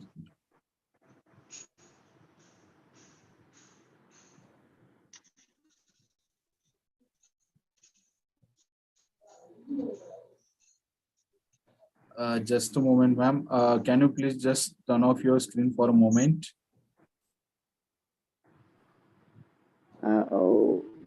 One second, sir. Yeah. For a moment, I'm just stopping your screen. Can you just show the sign of victory so that I can click few more pics over here? Okay. Okay. Now is it okay? Yeah, it's okay. It's completely fine. So I was just clicking the photos. Okay. Yeah, that's fantastic. Okay. Now you can share your screen, ma'am. Okay.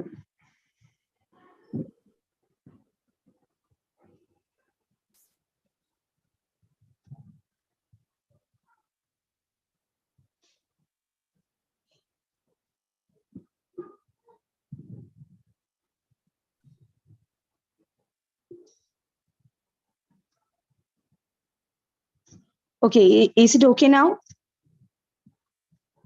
Yes, it is. But I can Okay, see can I the, start? I can see the number of slide. Can you just put it in a presentation view? Let me. If it is possible for you, then it's fine. Otherwise, you can go ahead with the same kind of layout. Oh, sorry, sir. It is not possible for me.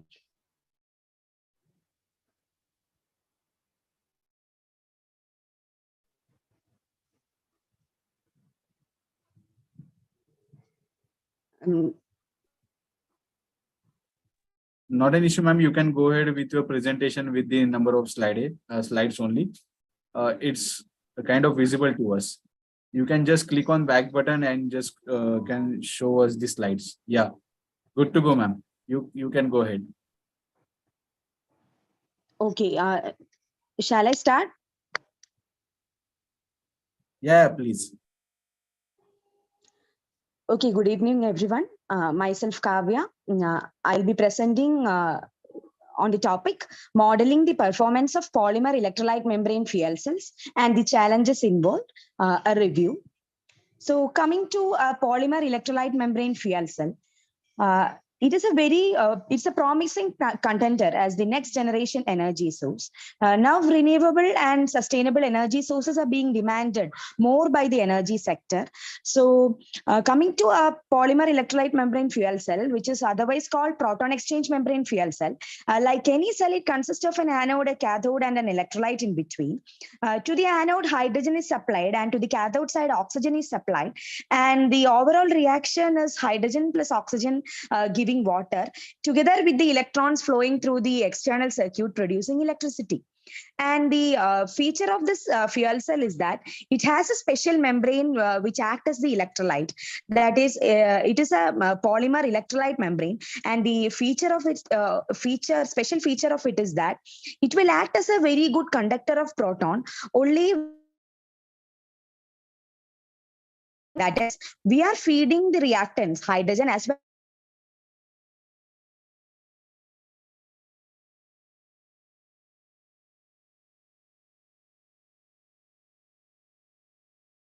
And fuel cell is that it produces water as the byproduct along with a small amount of heat. So it is it is a green energy source, and we can harness maximum energy from that. Its power density is energy generation. So coming to the basic representation of a PMFC system, it consists of a few hydrogen and oxygen are stored and processed, and they are fed to the fuel cell, and oxidizer, that is oxygen, together with the fuel, that is hydrogen, is fed to the fuel cell, and we'll harness water and heat at the outlet. So it is a green energy source, and we have a power conditioning unit which is required to maintain the fuel cell operating for a large amount or required amount of time. So usually a single fuel cell is capable of producing an output voltage of around 1 volt theoretically, but practically it is around 0.7 to 0.8 volt. So in order to achieve the required power or required voltage, we have to connect so many fuel cells in series, and that is called as a fuel cell stack. So that arrangement is shown in the figure. And coming to the features of PMFC, it is having the highest energy conversion efficiency of around 100 millivolt per centimeter square area of the cell, and higher power density. And it has, although we can operate the fuel cells at high temperature also, usually PMFCs are operated at low operating temperatures.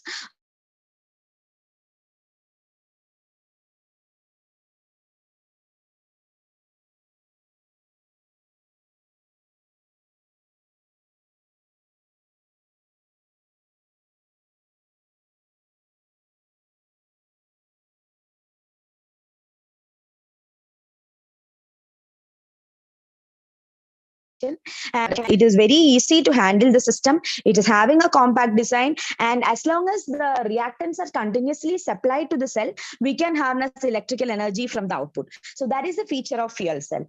But of course, this PMFC technology is having many issues, and of which the most important ones are cost, water management, thermal management, and durability of the fuel cell. So inside the cell, we use basically a catalyst, platinum-based catalyst on carbon support. So this is very costly. So that adds to the cost of the product. So that is one of the main issues that we are facing for the fast commercialization of this fuel cell technology. And next one is water management. As I said, the fuel cell is having a membrane, which is usually a proton conducting membrane under humidified state. So the reactants must be supplied after humidification. But what happens when the reactant is over humidified? That is, if the water content of the reactant is higher, then flooding inside the system occurs. So we can't harness electrical output from the cell if flooding occurs.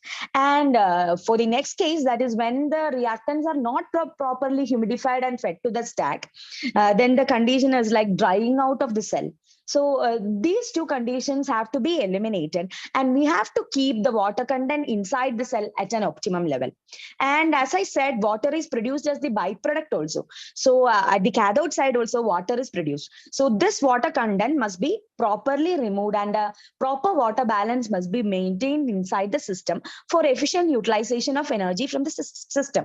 So that is one of the major issues that we are facing for the commercialization of PM fuel cells. Next is the thermal management. So as I said, this is an exothermic process. Heat energy is released as electrical energy is produced. So this temperature or this heat energy produced at the cell, it may heat up the system. So this heat content has to be a thermal management system must be associated with the cell. And next thing is durability. As we all know, fuel cell based vehicles are in use now. So durability is another concern. That is how much durable. Once we buy a cell or buy a stack for the required performance, so how much durable is that? That is another thing, another concern regarding the fuel cell. So basically, fuel cell systems, for fuel cell systems, we have a reservoir from which the fuel and oxidizer are fed to the humidifier, and water is heated in a heater, and this heat energy is transferred to the fuels. It is heated and again preheated and fed to the stack. So heat content will be there. So proper thermal management is another issue. So this work is actually a review, that is a study based on which is a part of my work. Here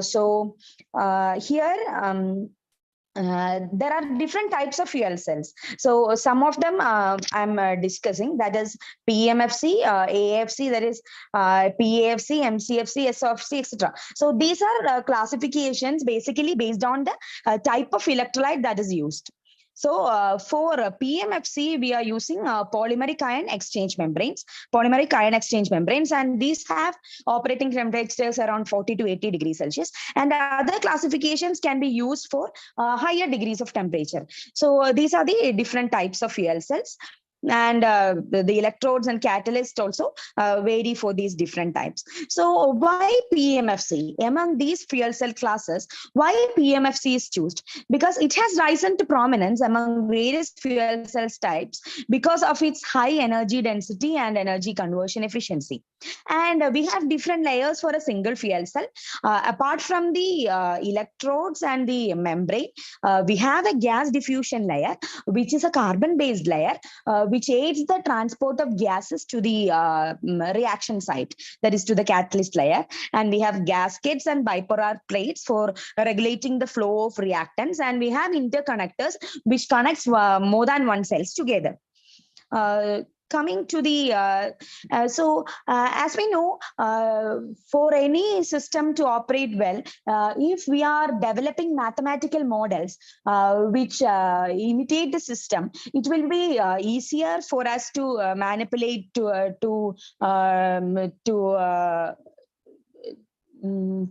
to explain the performance of the system. So there are the various models available in literature. Some of them I have tabulated. The rest is there in the paper.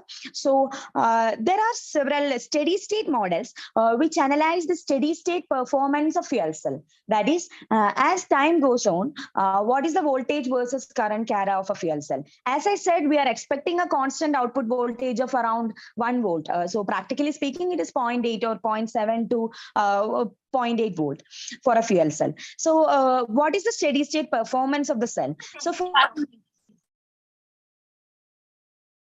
authors have proposed many empirical.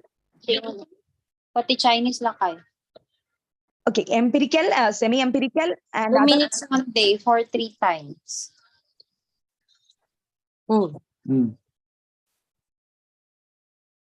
Developed. And as I said, many water transport models and also transient response.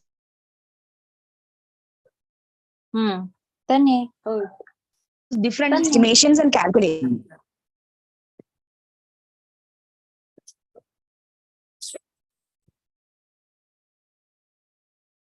Commercialization as degradation of the membrane and reliability. So we have different fuel cell vehicles. Some of the pioneering works addressing the challenges in fuel cell commercialization, that is regarding the catalyst, cost,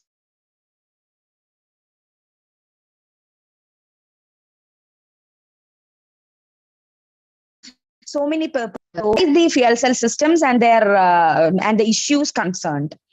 And this is the chart representation of the cost of the fuel cell, that is in from years 2006 to that is future also. It is reducing, that is day by day it is reducing, but as represented in the chart, the catalyst, the maximum cost is spending on the catalyst, so that has to be tackled first. So this is the ranking of hindrances.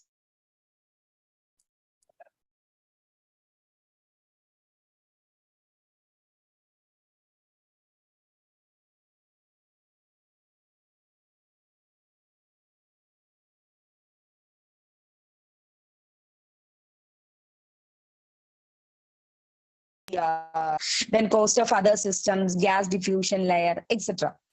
So my intention was to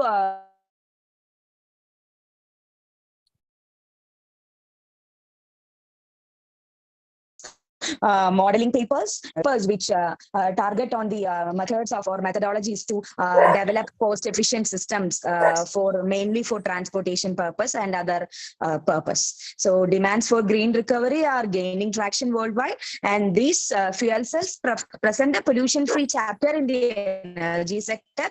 And this paper analyzed the state-of-art works in PMFC domain, dealing with the modeling challenges and strategies adopted for the fast-paced commercialization of fuel cells. So these are some of the references I went for. Thank you.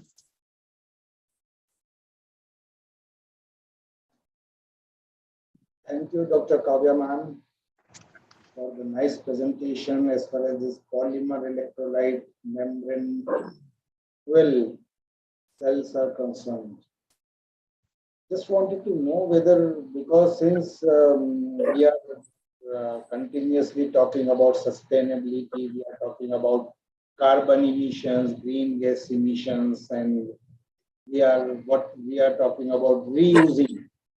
Is these what you are talking about, the batteries? Are these batteries can be reused, can be reprocessed? And what I mean to say, since how to reduce the weight, because since this involves this battery is being filled by you call water and all these things, this makes them very heavy. How far these are being actually feasible as far as electric vehicles are concerned? Sir, actually, just a 1 kilowatt stack, it is consisting of 40 cells only, and it is not that much heavy, and it can continuously support energy as long as the reactants are supplied to it, and it could be reused. That is, if we are refueling, once this fuel and oxidizer is over, we must refuel that. So reusing is possible, but one thing that is of concern is the membrane durability is the main concern. So depending on that, depending on our choice, that could be reused. But you see the world is going nowadays for dry batteries, and still we are doing research on these liquid batteries. What makes is it like we are Yes, sir, wasting our efforts in doing research on these?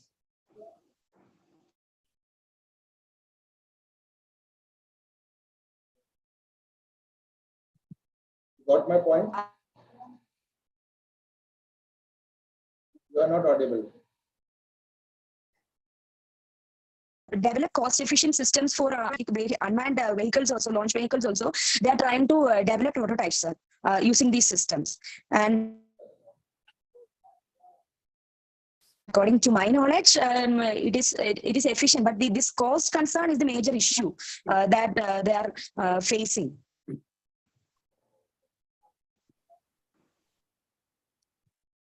Okay. That's good.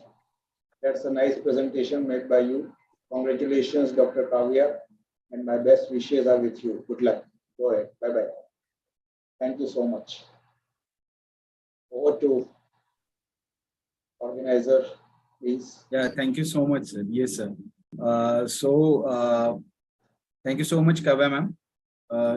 You can just turn off your screen sharing mode. Stop screen sharing, please, Kavya ma'am. Yeah. So thank you so much, Dr. Professor Sunil Goel, sir, for giving your valuable time and coming over here. It was a really cheerful moment for everyone, for every academic fellow over here. We got a guidance from your side and various suggestions that would help us in our upcoming research journey. So thank you so much for being here. And thank you to all the participants who were good listeners, and all the presenters who really presented well, and they were on time. So that's why we are closing out day one on time only. So this is our day one. Tomorrow we're going to start with the further group presentation and one-to-one Zoom presentations part. So those who are here and they have a schedule tomorrow, they can be on time and coordinate with our team. And I declare that this session is over for today. We will connect again tomorrow at 11 a.m. So thank you everyone for joining over here. Thank you, Sunil Goel, sir, and thank you all the participants and presenters. Thank you so much for giving me this wonderful opportunity and wonderful presentations were there. Thank you so much, all the participants, all the presenters. Congratulations to you all. Thank you, sir.